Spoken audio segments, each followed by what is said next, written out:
I think that. You think? Yeah. Yeah. You don't know how to pronounce the place you live. Okay. I've been practicing that on the train. I was hoping for more of a reaction, I'll be honest. You have to like really like the. Okay, Really feel like.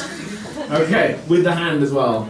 So it's more like an extra step. As an extra step, that's to emphasize. So it's usually like Enschede, and sometimes it's Enschede. Cool. It's good to know, good to get this. You may be assuming, because I'm British, that I live in Amsterdam like every other motherfucking expat who just comes to the Netherlands and thinks that's where the country ends. But no, I live in Nijmegen, so I know how it feels to live somewhere where no one from the country you're from knows of.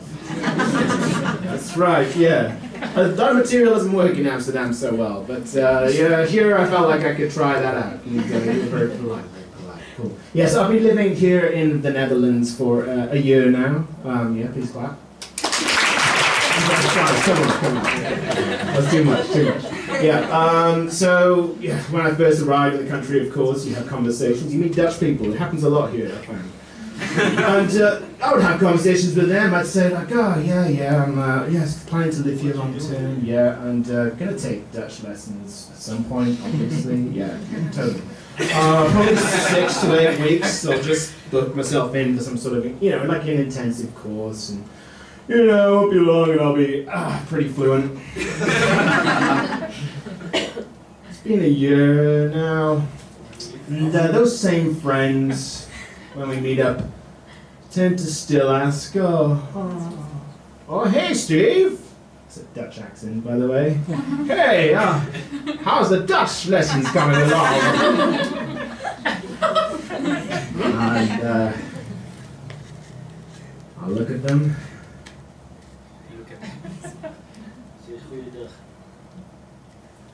And they'll look at me. Is it from Enschede? I'll look back at them. I'll pretend to have seen something to maybe distract them and make them forget the question in the first place. They'll look at me. At this point, I think they're starting to understand. And also, I'm starting to think maybe I don't want to be like the Dutch people. Yes, I mean, I'm not completely ignorant, obviously. I've learned some key phrases like, ik heb ik heb geen bonuskaart. Which is not great, because I have a bonus card, obviously. How else am I going to get those tasty emails? But yes, I have been doing a little bit of Duolingo every day, that's right. And by that, of course, I mean that by about 8 o'clock, I've got about 6 emails, 17 push notifications on my phone. This little owl is passive-aggressively telling me that I'm a useless waste of space. And the thing is, this is a country where we embrace our kinks.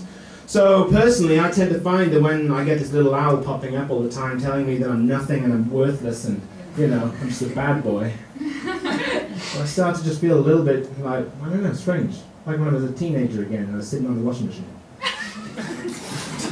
So I'm just there seeing this, and it's like day in, day out. I don't consciously really appreciate it or the fact that it's happened at all. But then now I just kind of find myself more and more just, I don't know, thinking about owls in a different way. I mean, last time I was having sex with my wife, I was just like, hey, how's about you turn your head 360? Just give it a try, If you don't like it, then, we can do something else. And then you can bring me a mouse. You can live in a barn. Yeah, so that's Duolingo. Yeah, but luckily for me, I work in a company where the first language is English. Kels Crease. Which means that I get away with being able to be an ignorant expat all of the time. Hooray! But yeah, I mean, admittedly, most of the people there are Dutch, so, I have, on occasion, encountered some rule breaking of the official company policy, which is that English is the spoken language. I'm not, I'm a cool guy, right? I let these things slide. So if I'm, I walked into the kitchen one time, and There were two Dutch people in there. Yeah, sure, it's fine, it's cool. They were talking in Dutch. Ha, it happens. It makes sense, right? It makes sense. I mean, they're Dutch. It's the language they speak. It's not a problem. It's not breaking any rules of the company policy. It's fine. So I'm walking in and I'm thinking, okay, I'm here. Door opens.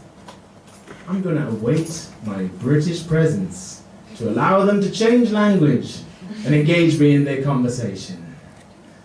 So I stand there, chest out, like some sort of shitty superhero, waiting for things to change. But it doesn't. They carry on in Dutch, and I think, okay, that's cool. Maybe the Dutch are a little bit like T-Rexes. They only can see things when they move. So I start just maybe sort of swaying around the place, just in the peripheral vision. Not to actually interrupt the conversation, but just to try and get it clear that maybe they might want to think about speaking English for just a little while. But they don't. They carried on speaking Dutch. So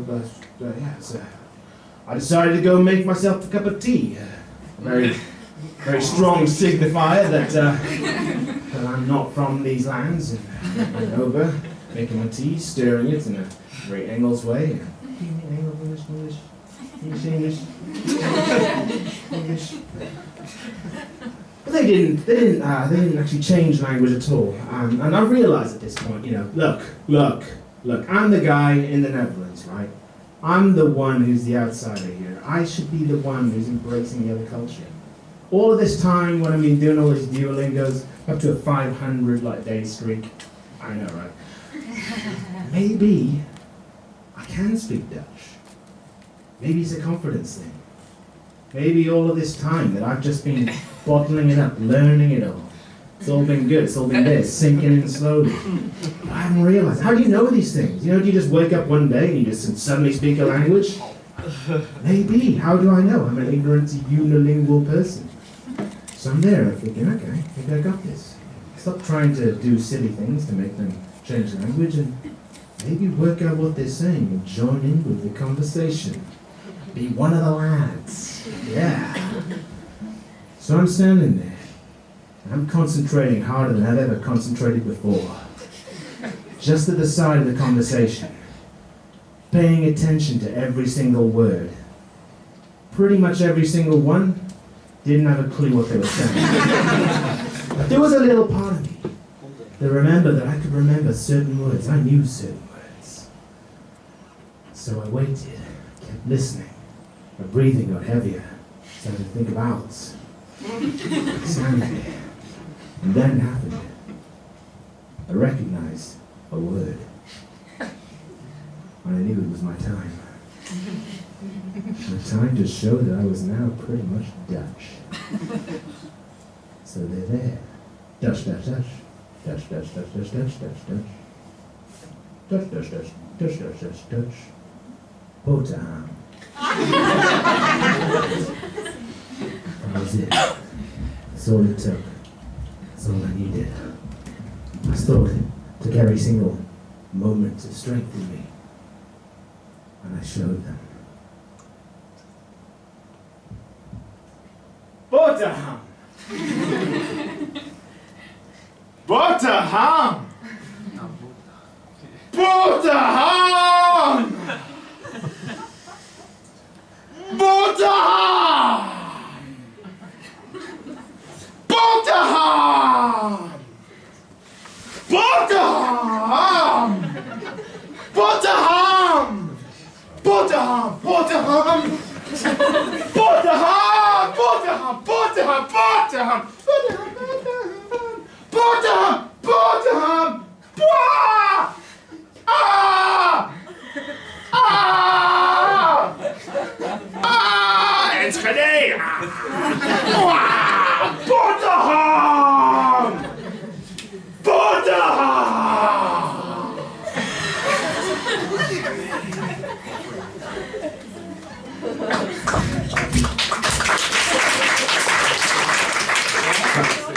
At this point, they did change language.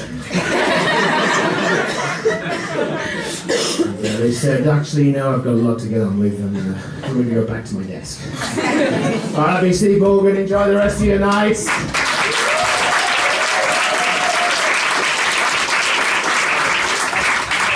Give Roswell's agent, Steve Morgan.